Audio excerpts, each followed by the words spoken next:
നമസ്കാരം. Middle east വാർത്തകളിലേക്ക് സ്വാഗതം. ആദ്യം നോക്കാം പ്രധാന വാർത്തകൾ. ഭീകരവാദം കൊണ്ട് ജമ്മു കാശ്മീരിന്റെ വികസനം തടയാൻ കഴിയില്ല എന്ന് പ്രധാനമന്ത്രി. ഓപ്പറേഷൻ സിന്ദൂറിലൂടെ ഭീകരർ പ്രതീക്ഷിക്കാത്ത തിരിച്ചടിയാണ് ഇന്ത്യ നൽകിയതെന്നും നരേന്ദ്രമോദി. ചെനാബ് റെയിൽ പാലം രാജ്യത്തിന് സമർപ്പിച്ചു പ്രധാനമന്ത്രി.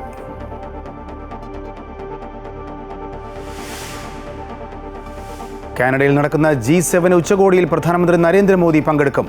കനേഡിയൻ പ്രധാനമന്ത്രി മാർക്ക് കാർണി നരേന്ദ്രമോദിയെ ഔദ്യോഗികമായി ക്ഷണിച്ചു. ക്ഷണം ലഭിച്ചതിൽ സന്തോഷമെന്ന് നരേന്ദ്രമോദി.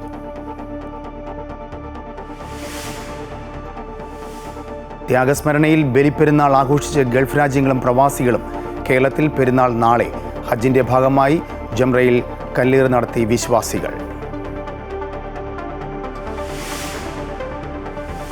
സാധാരണക്കാർക്ക് ആശ്വാസം. പലിശ നിരക്ക് 0.5% കുറച്ച് റിസർവ് ബാങ്ക്. റിപ്പോ നിരക്കും 0.5% കുറച്ചു.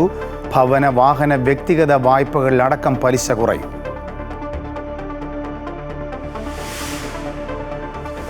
ബംഗളൂരു ദുരന്തത്തിൽ കർണാടക ക്രിക്കറ്റ് അസോസിയേഷൻ ഭാരവാഹികളുടെ അറസ്റ്റ് തൽക്കാലത്തേക്ക് തടഞ്ഞ് കർണാടക ഹൈക്കോടതി. RCB മാർക്കറ്റിംഗ് ഹെഡ് നിഖിൽ സോസ്ലിയുടെ അറസ്റ്റിൽ തൽക്കാലം ഇടപെടുന്നില്ലെന്ന് കോടതി.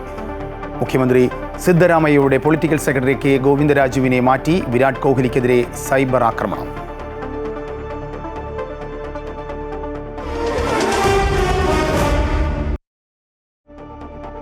ഭീകരവാദം കൊണ്ട് ജമ്മു കാശ്മീരിന്റെ വികസനം തടയാൻ കഴിയില്ല എന്ന് പ്രധാനമന്ത്രി നരേന്ദ്രമോദി. ഭീകരർ പ്രതീക്ഷിക്കാത്ത തിരിച്ചടിയാണ് ഓപ്പറേഷൻ സിന്ദൂറിലൂടെ ഇന്ത്യ നൽകിയതെന്നും അദ്ദേഹം പറഞ്ഞു. വികസന പദ്ധതികൾ രാജ്യത്തിന്റെ കരുത്ത് വർദ്ധിച്ചതിന്റെ തെളിവാണെന്നും അദ്ദേഹം കൂട്ടിച്ചേർത്തു. കശ്മീരിൽ ചെനാബ് പാലം രാജ്യത്തിന് സമർപ്പിച്ചു സംസാരിക്കുകയായിരുന്നു അദ്ദേഹം. ലോകത്തെ ഏറ്റവും ഉയരത്തിലുള്ള റെയിൽവേ ആർച്ച് പാലം എന്ന വിശേഷണമുള്ള ചെനാബ് പാലമാണ് പ്രധാനമന്ത്രി രാജ്യത്തിന് സമർപ്പിച്ചത്. Katra Srinagar Vande Bharat train service Modi flag off ചെയ്തു. ജമ്മുവിലെ വിവിധ വികസന പദ്ധതികളും പ്രധാനമന്ത്രി ഉദ്ഘാടനം ചെയ്തു. ഓങ്കാരം ചൊല്ലി മാതാ വൈഷ്ണവദേവിയെ സ്തുതിച്ചാണ് പ്രധാനമന്ത്രി പ്രസംഗം തുടങ്ങിയത്. ഭീകരവാദം കൊണ്ട് ജമ്മു കാശ്മീരിന്റെ വികസനം തടയാൻ കഴിയില്ല എന്ന് പ്രധാനമന്ത്രി പറഞ്ഞു. ഭീകരർ പ്രതീക്ഷിക്കാത്ത തിരിച്ചടിയാണ് ഓപ്പറേഷൻ സിന്ദൂറിലൂടെ ഇന്ത്യ നൽകിയതെന്നും അദ്ദേഹം പറഞ്ഞു.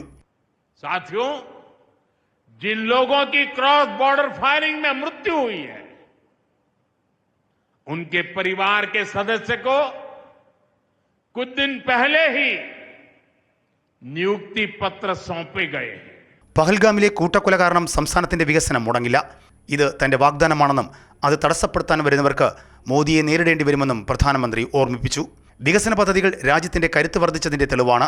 ചെനാബ് പാലം പോലെയുള്ള വികസനങ്ങൾ ഭാരതത്തിന്റെ ശക്തിയുടെ പ്രതീകമാണെന്നും അദ്ദേഹം പറഞ്ഞു. News desk, Amrita news. ലോകത്തെ ഏറ്റവും ഉയരത്തിലുള്ള റെയിൽവേ ആർച്ച് പാലമായ ചെനാബ് പാലം രാജ്യത്തിന് അഭിമാനമാണ്. ആധുനിക കാലത്തെ നിർമ്മാണ അത്ഭുതങ്ങളിലൊന്നാണ് ഇതിനെ വിശേഷിപ്പിക്കുന്നത്.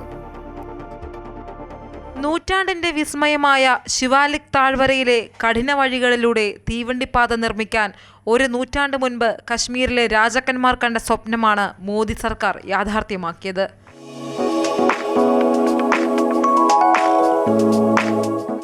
ലോകത്തെ ഏറ്റവും ഉയരത്തിലുള്ള റെയിൽവേ ആർച്ച് പാലം എന്ന വിശേഷണമുള്ള ചെനാബ് പാലം പ്രധാനമന്ത്രി ത്രിവർണ പതാകയേന്തി നടന്ന് സന്ദർശിച്ചു. ജമ്മു കശ്മീരിലെ ഉധംപൂർ, ശ്രീനഗർ, ബാരാമുള്ള റെയിൽവേ ലിങ്ക് പദ്ധതിയുടെ ഭാഗമാണ് ചെനാബ് പാലം. വൈഷ്ണോദേവി ക്ഷേത്രം ഉൾപ്പെടുന്ന കത്ര പ്രദേശത്തേക്ക് ദിവസവും ഒട്ടേറെ ഭക്തരാണ് എത്തുന്നത്. ഇതുവരെ കാൽനടയായോ ബോട്ട് മാർഗമോ എത്തിയിരുന്നിടത്താണ് ഇനി ട്രെയിൻ എത്തുക. 272 കിലോമീറ്റർ ദൈർഘ്യത്തിൽ 38 തുരങ്കങ്ങളും 927 പാലങ്ങളുമുള്ള കശ്മീർ റെയിൽവേ പദ്ധതിയുടെ ഭാഗമാണ് ഈ പാത. ആധുനിക കാലത്തെ നിർമ്മാണ അത്ഭുതങ്ങളിലൊന്നായാണ് വിശേഷിപ്പിക്കുന്നത്.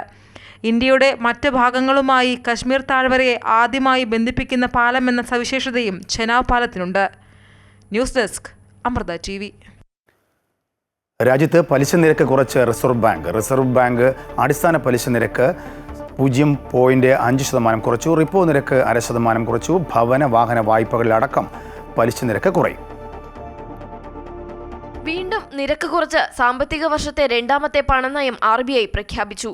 അടിസ്ഥാന പലിശ നിരക്കായ റിപ്പോയിൽ 0.5% ഇളവാണ് പ്രഖ്യാപിച്ചത്. ഇതോടെ റിപ്പോ നിരക്ക് 5.50% പണപ്പെരുപ്പം കുറയുന്നതോടൊപ്പം വളർച്ചയ്ക്ക് മുൻഗണന നൽകേണ്ട സാഹചര്യവും കണക്കിലെടുത്താണ് തുടർച്ചയായി 3ാം തവണയും നിരക്ക് കുറയ്ക്കാൻ റിസർവ് ബാങ്ക് തയ്യാറായത്. വിപണിയിൽ പണലഭ്യത ഉറപ്പാക്കുന്നതിന് കരുതൽ ധനാനുപാതം 1% കുറച്ചു. നിലവിലെ 4% നിന്ന് 3%ആയാണ് താഴ്ത്തിയത്. 4 ഘട്ടമായാണ് ഇത് നടപ്പാക്കുകയെന്നും RBI ഗവർണർ സഞ്ജയ് മൽഹോത്ര പറഞ്ഞു. Temporary tariff relief and the optimism around trade negotiations. However, it is still high to weaken sentiments and lower global growth prospects. Accordingly, global growth as well as trade projections have been revised downwards by multilateral agencies. September 6, October 4, November 1, November 29 എന്നിങ്ങനെയാകും CRR കുറയ്ക്കുക. കഴിഞ്ഞ 3 മാസമായി പണപ്പെരുപ്പം 4% എന്ന ലക്ഷ്യത്തിന് താഴെയായി തുടരുകയാണ്. വരും മാസങ്ങളിൽ പണപ്പെരുപ്പം കുറയാനുള്ള സാധ്യതയും RBI പരിഗണിച്ചു. ആഗോളതലത്തിൽ അനിശ്ചിതത്വം തുടരുന്നതിനാൽ സമ്പദ്ഘടനയ്ക്ക് അടിയന്തര ഉത്തേജനം നൽകേണ്ട സാഹചര്യം കൂടി കണക്കിലെടുത്താണ് തീരുമാനം. ഇതോടെ 3 തവണയായി റിപ്പോ നിരക്കിൽ 1% കുറവ് വരുത്തിയത്. വായ്പ, നിക്ഷേപ പലിശകളിൽ നിരക്ക് കുറവ് ഉടനെ പ്രതിഫലിക്കും. News desk Amrita TV.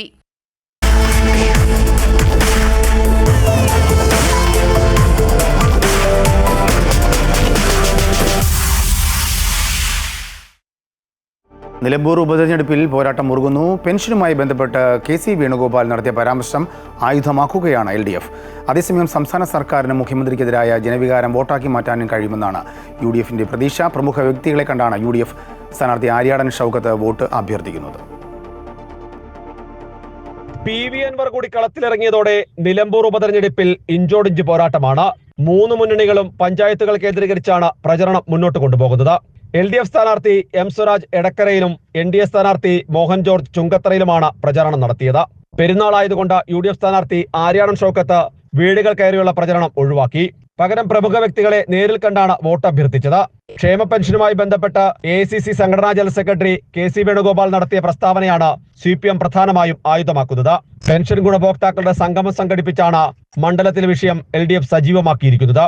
അതേസമയം സംസ്ഥാന സർക്കാരിനെതിരായ വികാരം വോട്ടായി മാറുമെന്നാണ് UDF പ്രതീക്ഷ.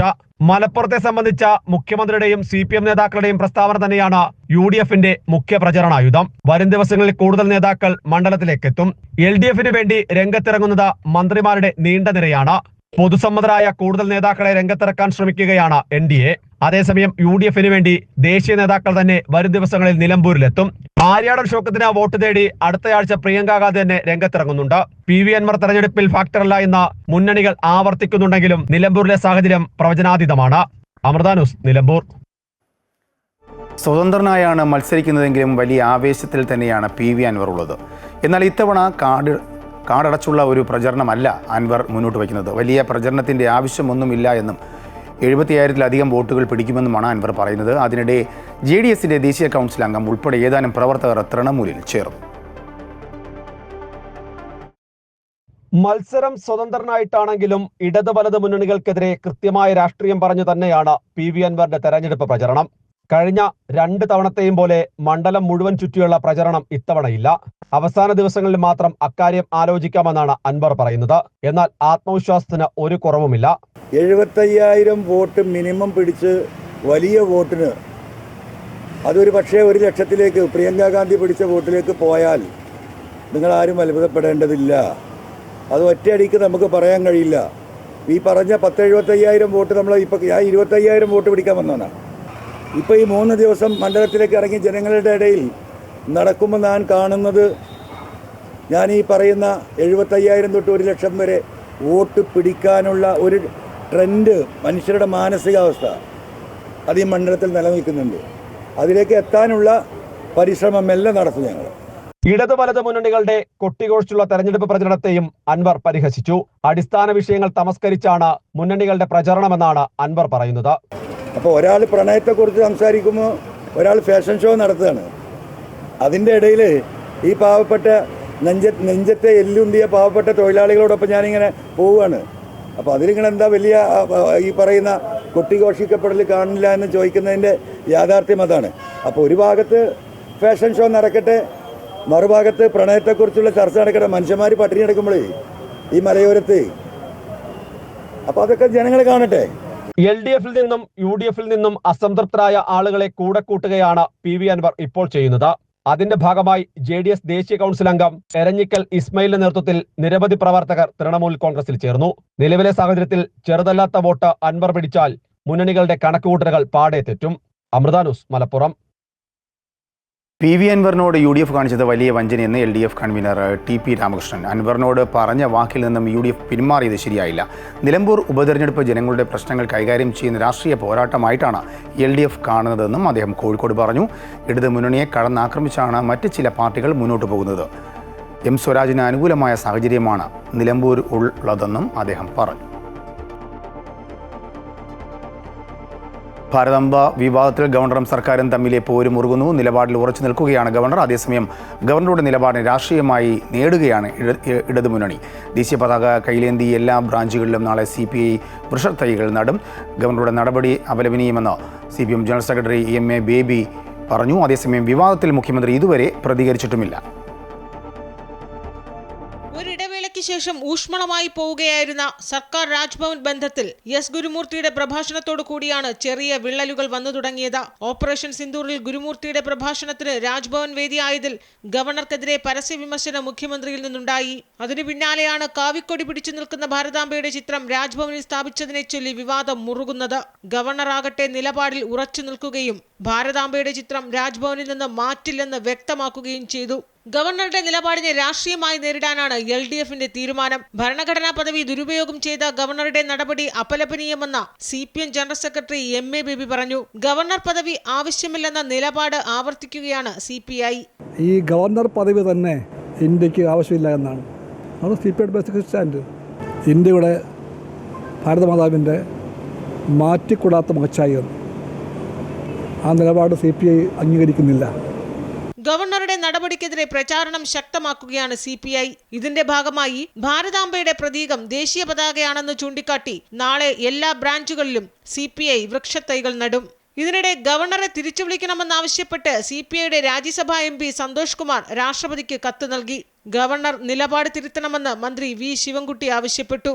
ബഹുമാനപ്പെട്ട ഗവർണർ കാര്യങ്ങൾ അറിയാവുന്ന ഗവർണർ എന്നുള്ള നിലയിൽ അതിൽ പറ്റിയ തെറ്റ് തിരുത്തുന്നതിന് പകരം കേരളത്തെ ആകെ തന്നെ വെല്ലുവിളിച്ചുകൊണ്ട് നടത്തിയിട്ടുള്ള പ്രസ്താവന ഒട്ടും ജനാധിപത്യ മര്യാദയ്ക്ക് യോജിച്ചതല്ല.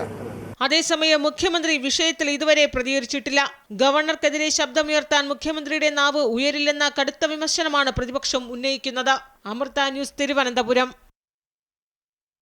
അമേരിക്കൻ പ്രസിഡന്റ് ഡൊണാൾഡ് ട്രംപും ടെസ്ല CEO ഇലോൺ മസ്കും തമ്മിലുള്ള വാക്പോര് രൂക്ഷമാകുന്നു. മസ്കിന്റെ കമ്പനികൾക്കുള്ള സർക്കാർ സഹായം നിർത്തലാക്കണമെന്ന് ട്രംപ് ആവശ്യപ്പെട്ടു. അതേസമയം ട്രംപിനെതിരെ ഗുരുതര ആരോപണവുമായി മസ്കും രംഗത്തെത്തി. ഇതിനിടെ ടെസ്ല ഓഹരികളിൽ 14% ഇടിവും രേഖപ്പെടുത്തി. US പ്രസിഡന്റ് ഡൊണാൾഡ് ട്രംപും ടെക് ശതകോടീശ്വരൻ എലോൺ മസ്കും തമ്മിലുള്ള വാക്പോര് രൂക്ഷമായിരിക്കുകയാണ്. ജനക്ഷേമ പ്രവർത്തനങ്ങൾക്കായി സർക്കാർ ചെലവ് വർദ്ധിപ്പിക്കാനും പ്രാദേശിക നികുതികൾ കുറയ്ക്കാനും ലക്ഷ്യമാക്കി ട്രംപ് അവതരിപ്പിച്ച നികുതി നിയമത്തിനെതിരെ ഇലോൺ മസ്ക് തുടരെ വിമർശനം ഉന്നയിച്ചിരുന്നു. ഇതിന് പിന്നാലെയാണ് മസ്കിന്റെ വിമർശനത്തിൽ താൻ നിരാശനാണ് എന്ന തുറന്ന പറച്ചിലുമായി ട്രംപ് രംഗത്തെത്തിയത്. മസ്കിനെ താൻ ധാരാളം സഹായിച്ചിട്ടുണ്ട്. വ്യക്തിപരമായി തന്നെക്കുറിച്ച് മോശമായൊന്നും മസ്ക് പറഞ്ഞിട്ടില്ല. എന്നാൽ വൈകാതെ അതുണ്ടാകുമെന്ന് തനിക്ക് ഉറപ്പുണ്ടെന്നും ഓവൽ ഓഫീസിൽ മാധ്യമപ്രവർത്തകരോട് ട്രംപ് പറഞ്ഞു. പരസ്പരമുള്ള മികച്ച ബന്ധം തുടരുമോ എന്നുറപ്പില്ലെന്നും ട്രംപ് കൂട്ടിച്ചേർത്തു. വൈദ്യുത വാഹനങ്ങൾക്കുള്ള ഉപഭോക്തൃ നികുതി ആനുകൂല്യങ്ങൾ നിർത്തലാക്കുന്നതിനാലാണ് മസ്ക് ഈ ബില്ലിനെ എതിർക്കുന്നതെന്നും ട്രംപ് പറഞ്ഞു. അതേസമയം കരാറുകൾ ട്രംപ് നിർത്തലാക്കിയാൽ സ്പേസ് എക്സിന്റെ ഡ്രാഗൺ പേടകം ഉടൻ പിൻവലിക്കുമെന്ന ഭീഷണിപ്പെടുത്തലുമായി ഇലോൺ മസ്കും രംഗത്തെത്തി. ജെഫ്രി എപ്സ്റ്റീന്റെ ലൈംഗിക ആരോപണ ഡയറിയിൽ ട്രംപിന്റെ പേരുണ്ടെന്നും എപ്സ്റ്റീൻ ഫയലുകൾ പുറത്തുവരാത്തത് ഇതിനാലാണെന്നും മസ്ക് എക്സിൽ കുറിച്ചു. ട്രംപിനെ ഇംപീച്ച് ചെയ്യണമെന്ന സമൂഹമാധ്യമത്തിൽ വന്ന അഭിപ്രായ സർവേയിൽ മസ്ക് അനുകൂല നിലപാടും രേഖപ്പെടുത്തി.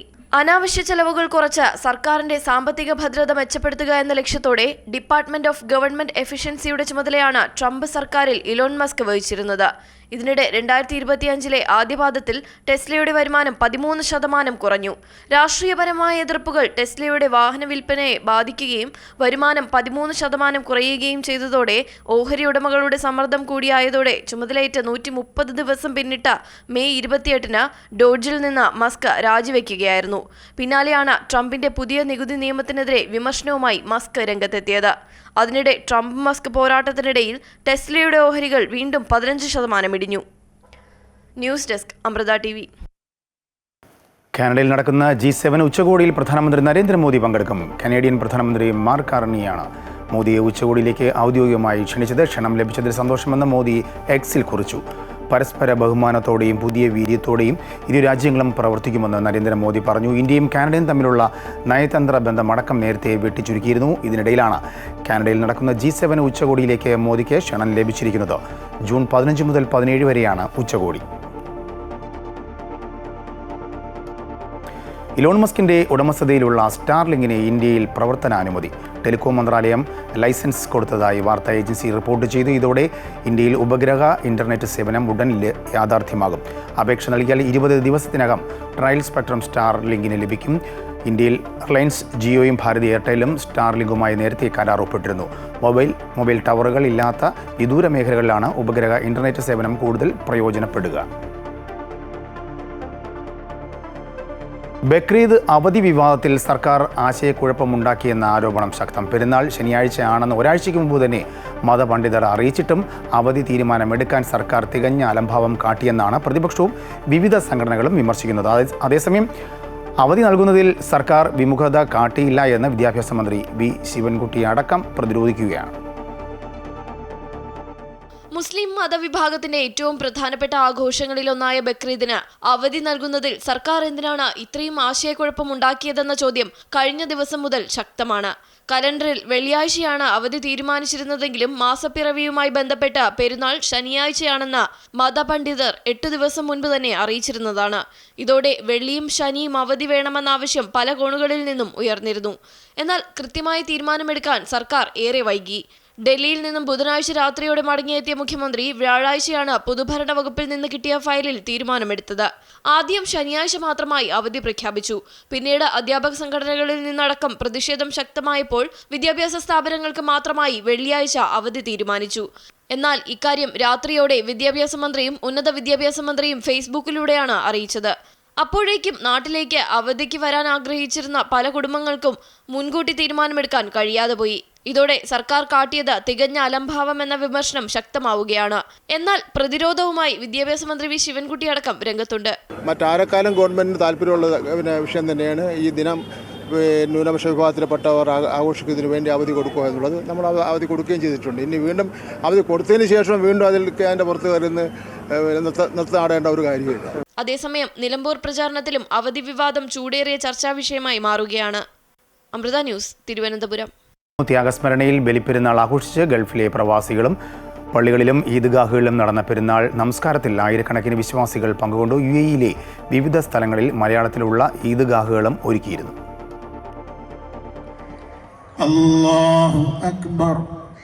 ബലിപ്പെരുന്നാൾ ഇസ്ലാം വിശ്വാസികളെ സംബന്ധിച്ചിടത്തോളം ഏറ്റവും വിശുദ്ധമായ ആഘോഷമാണ്. ഗൾഫ് രാജ്യങ്ങളെല്ലാം വലിയ പെരുന്നാൾ ആഘോഷ നിറവിലാണ്. പള്ളികളിലും ഈദ്ഗാഹുകളിലും പെരുന്നാൾ നമസ്കാരത്തിനായി വിശ്വാസികൾ ഒഴുകിയെത്തി.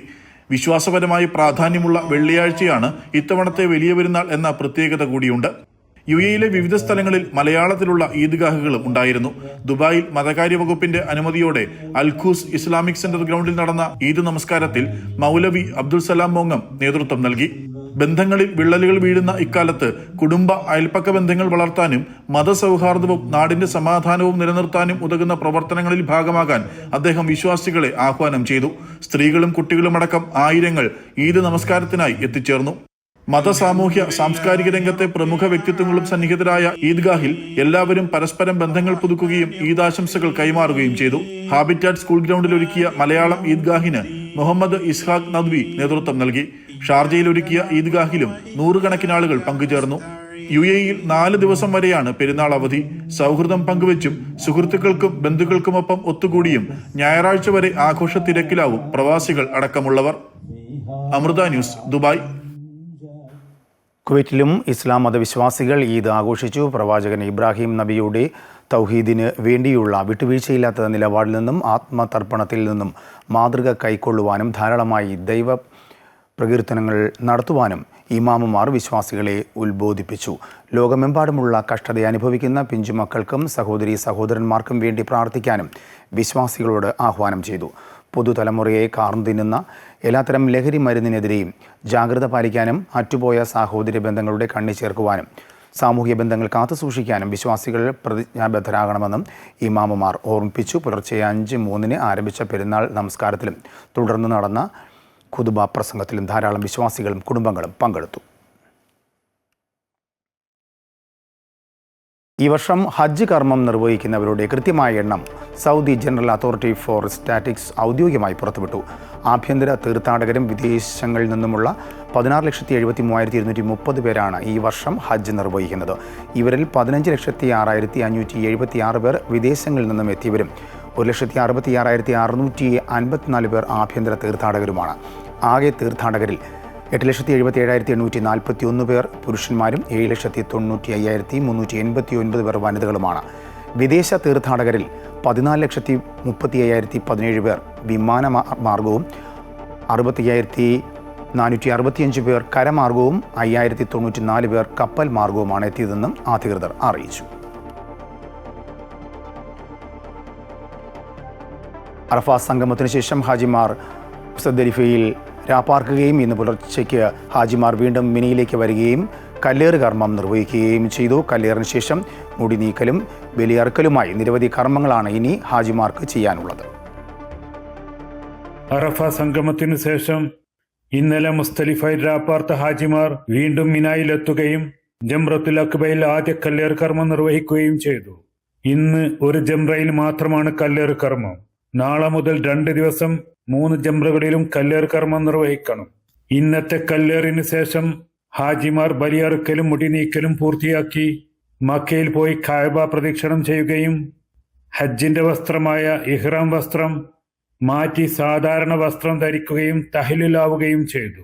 സൗദിയിലും മറ്റിതര ഗൾഫ് നാടുകളിലും ഇന്ന് സ്വദേശികളും വിദേശികളും ബലിപെരുന്നാൾ ആഘോഷിച്ചു.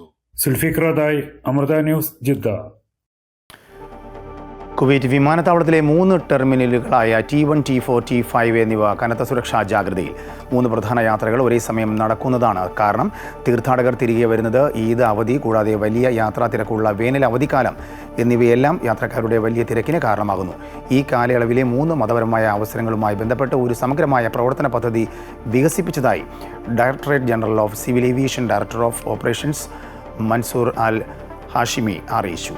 ഈ സാഹചര്യത്തിൽ 3 പാസഞ്ചർ ടെർമിനലുകളിൽ നിന്നുള്ള യാത്രക്കാരെയും സ്വീകരിക്കാൻ തയ്യാറെടുക്കുകയാണെന്നും അദ്ദേഹം പറഞ്ഞു. ഇതിനായാണ് വിമാനത്താവളങ്ങൾ കനത്ത സുരക്ഷാ ജാഗ്രത ഏർപ്പെടുത്തിയിരിക്കുന്നതെന്നും അദ്ദേഹം കൂട്ടിച്ചേർത്തു.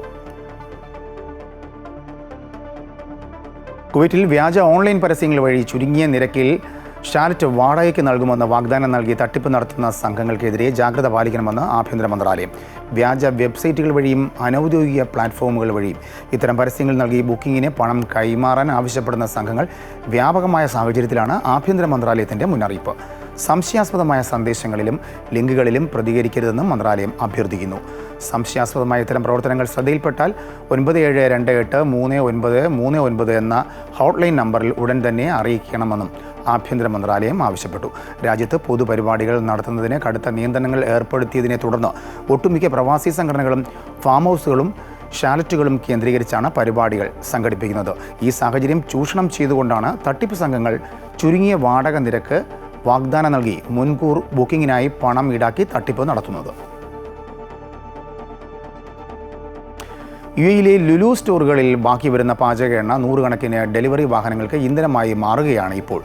ദൈനംദിന ഉപയോഗത്തിന് ശേഷം ബാക്കിയാകുന്ന പാചക എണ്ണ പൂർണ്ണമായും ബയോഡീസലാക്കി മാറ്റിയാണ് ഊർജ്ജ പുനരുപയോഗത്തിന് പരിസ്ഥിതി സംരക്ഷണത്തിനും ലുലു കരുത്തേകുന്നത്. യുഎഇയിലെ പ്രമുഖ എനർജി കമ്പനിയായ ന്യൂട്രൽ ഫ്യൂവൽസുമായി സഹകരിച്ചാണ് പാചക എണ്ണയിൽ നിന്നുള്ള ബയോഡീസൽ ലുലു നിർമ്മിക്കുന്നത്.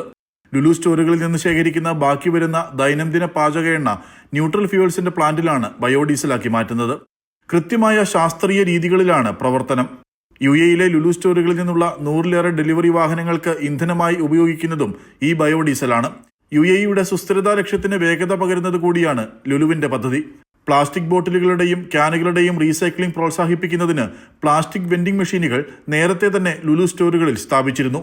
പ്ലാസ്റ്റിക് ബാഗുകളുടെ ഉപയോഗം 90% കുറച്ചും റീയൂസബിൾ ബാഗുകൾക്ക് മികച്ച പ്രോത്സാഹനം നൽകിയും പരിസ്ഥിതി സംരക്ഷണത്തിന് പിന്തുണ നൽകുന്ന പദ്ധതികളാണ് ലുലു നടപ്പിലാക്കുന്നത്. Amrita news, Dubai. അന്താരാഷ്ട്ര യോഗാ ദിനത്തിൽ അബുദാബിയിൽ നടക്കുന്ന യോഗ പരിപാടിയിൽ പങ്കെടുക്കുവാനുള്ള രജിസ്ട്രേഷൻ ആരംഭിച്ചതായി ഇന്ത്യൻ എംബസി അറിയിച്ചു. അബുദാബി നാഷണൽ എക്സിബിഷൻ സെന്ററിലാണ് പരിപാടി. 1 മണിക്കൂർ ദൈർഘ്യമുള്ള യോഗ പ്രദർശനത്തിന് പ്രമുഖരായ പരിശീലകർ നേതൃത്വം നൽകും. രാവിലെ 11 മണി മുതൽ ഉച്ചയ്ക്ക് 12 വരെയാണ് പരിപാടി. രാവിലെ 9 മണി മുതൽ പ്രവേശനം അനുവദിക്കും. രജിസ്ട്രേഷൻ സൗജന്യമാണ്. വാഹനാപകടത്തിൽ നടൻ ഷൈൻ ടോം ചാക്കോയുടെ പിതാവ് CP ചാക്കോ മരിച്ചു. ഷൈന് കൈക്ക് പരിക്കേറ്റു. ഇന്ന് പുലർച്ചെ 6 മണിക്ക് സേലത്തിനടുത്ത് പാലക്കോട് വെച്ചായിരുന്നു വാഹനാപകടം. ഷൈനിൻ്റെ സഹോദരനും അമ്മയ്ക്കും ഡ്രൈവർക്കും പരിക്കേറ്റു. എറണാകുളത്ത് നിന്നും ബാംഗ്ലൂരിലേക്ക് പോവുകയായിരുന്നു കുടുംബം. ധർമ്മപുരി ഹൊസൂർ ഹൈവേയിൽ പാലക്കോട് വെച്ചാണ് അപകടം സംഭവിക്കുന്നത്. ഷൈൻ ടോമും കുടുംബവും സഞ്ചരിച്ചിരുന്ന കാർ നിയന്ത്രണം വിട്ട മുന്നിൽ പോവുകയായിരുന്ന ലോറിയിലേക്ക് ഇടിച്ചു കയറുകയായിരുന്നു. അപകടത്തിൽ ഷൈൻ ടോം ചാക്കോയുടെ പിതാവ് CP ചാക്കോ മരണപ്പെട്ടു. ഗുരുതരമായി പരിക്കേറ്റ പിതാവിനെ ആശുപത്രിയിലേക്ക് എത്തിക്കുന്നതിനിടെയാണ് മരണം സംഭവിച്ചത്. ഷൈനിന്റെ വലതുകൈക്ക് പരിക്കേറ്റു. ഷൈനിന്റെ സഹോദരനും അമ്മയ്ക്കും ഡ്രൈവർക്കും നിസാര പരിക്കേറ്റിട്ടുണ്ട്. ഷൈനിന്റെ കൈക്ക് ശസ്ത്രക്രിയ വേണ്ടിവരുമെന്നാണ് പ്രാഥമിക നിഗമനം. ഷൈനിന്റെ ചികിത്സാ ആവശ്യങ്ങൾക്കായാണ് കുടുംബം എറണാകുളത്ത് നിന്നും ബാംഗ്ലൂരിലേക്ക് യാത്ര തിരിച്ചതെന്നാണ് സൂചന. മുൻസീറ്റിൽ ഡ്രൈവർക്കൊപ്പം ഷൈനിന്റെ സഹോദരനും മധ്യത്തിലെ സീറ്റിൽ അച്ഛനും അമ്മയും പിൻസീറ്റിൽ ഷൈനുമാണ് ഉണ്ടായിരുന്നത്. അപകടം സംഭവിക്കുമ്പോൾ ഷൈൻ ഉറങ്ങുകയായിരുന്നു. പരിക്കേറ്റവരെ ധർമ്മപുരി ഗവൺമെന്റ് മെഡിക്കൽ കോളേജ് ആശുപത്രിയിൽ പ്രവേശിപ്പിച്ചിരിക്കുകയാണ്. അപകടവുമായി ബന്ധപ്പെട്ട പാലക്കോട് പോലീസ് കേസെടുത്ത് അന്വേഷണം ആരംഭിച്ചു. അമൃത ന്യൂസ്, തൃശൂർ. മുതിർന്ന കോൺഗ്രസ് നേതാവും മുൻ KPCC അധ്യക്ഷനുമായ തെന്നല ബാലകൃഷ്ണപിള്ള അന്തരിച്ചു. വാർദ്ധക്യ സഹജമായ അസുഖത്തെ തുടർന്ന് തിരുവനന്തപുരത്തെ സ്വകാര്യ ആശുപത്രിയിലായിരുന്നു അന്ത്യം. 95 വയസ്സായിരുന്നു. KPCC ആസ്ഥാനത്ത് നാളെ രാവിലെ മുതൽ പൊതുദർശനമുണ്ടാകും. ഉച്ചയ്ക്ക് 1:30 ശാന്തി കവാടത്തിലാണ് സംസ്കാരം. ഏറെക്കാലമായി സജീവ രാഷ്ട്രീയത്തിൽ നിന്ന് മാറി സംസ്ഥാനത്തെ നെട്ടയത്തുള്ള സ്വവസതിയിൽ കഴിയുകയായിരുന്നു തെന്നല ബാലകൃഷ്ണപിള്ള. വാർദ്ധക്യ സഹജമായ അസുഖങ്ങളെ തുടർന്ന് വിശ്രമ ജീവിതം നയിക്കുകയായിരുന്നു. രോഗം മൂർച്ഛിച്ചതിനെ തുടർന്ന് തിരുവനന്തപുരത്തെ സ്വകാര്യ ആശുപത്രിയിൽ പ്രവേശിപ്പിച്ചിരുന്നു. ഇന്ന് രാവിലെ 11 മണിയോടെയാണ് അന്ത്യം സംഭവിച്ചത്. മരണം അറിഞ്ഞയുടൻ കോൺഗ്രസ് നേതാക്കളും മന്ത്രിമാരുമടക്കം ആശുപത്രിയിലെത്തി. ഭൗതിക ശരീരം ഇപ്പോൾ നെട്ടയത്തെ വീട്ടിൽ പൊതുദർശനത്തിന് വെച്ചിരിക്കുകയാണ്. അന്തിമോപചാരം അർപ്പിക്കാൻ രാഷ്ട്രീയ, സാമൂഹ്യ, സാംസ്കാരിക രംഗത്തെ പ്രമുഖർ എത്തുകയാണ്. നാളെ രാവിലെ 10:30 വരെ വീട്ടിലെ പൊതുദർശനം തുടരും. അതിനുശേഷം KPCC ആസ്ഥാനത്താണ് പൊതുദർശനം. മുഖ്യമന്ത്രി നാളെ ഇന്ദിരാഭവനിലെത്തി അന്തിമോപചാരം അർപ്പിക്കും. ഉച്ചയ്ക്ക് 1 മണിവരെ KPCC ആസ്ഥാനത്ത് പൊതുദർശനം തുടരും. അതിനുശേഷം 1:30 ശാന്തി കവാടത്തിലാണ് സംസ്കാരം നടക്കുക. അമൃത ന്യൂസ്, തിരുവനന്തപുരം. ബംഗളൂരുവിലെ RCB വിക്ടറി പരേഡ് ദുരന്തത്തിൽ കർണാടക ക്രിക്കറ്റ് അസോസിയേഷൻ ഭാരവാഹികളുടെ അറസ്റ്റ് തൽക്കാലത്തേക്ക് തടഞ്ഞ് ഹൈക്കോടതി. അതേസമയം RCB മാർക്കറ്റിംഗ് ഹെഡ് നിഖിൽ സൊസലയുടെ അറസ്റ്റിൽ തൽക്കാലം ഇടപെടുന്നില്ല എന്ന് കർണാടക ഹൈക്കോടതി അറിയിച്ചു. ആരോപണങ്ങൾ ശക്തമായ സാഹചര്യത്തിൽ മുഖ്യമന്ത്രി സിദ്ധരാമയ്യയുടെ പൊളിറ്റിക്കൽ സെക്രട്ടറി K. ഗോവിന്ദരാജുവിനെ മാറ്റിയിട്ടുണ്ട്. ഇതോടുകൂടി വാർത്താ ബുള്ളറ്റിൻ പൂർണ്ണമാകുന്നു. കൂടുതൽ വാർത്തയ്ക്കായി അമൃത ന്യൂസ് യൂട്യൂബ് കാണുക.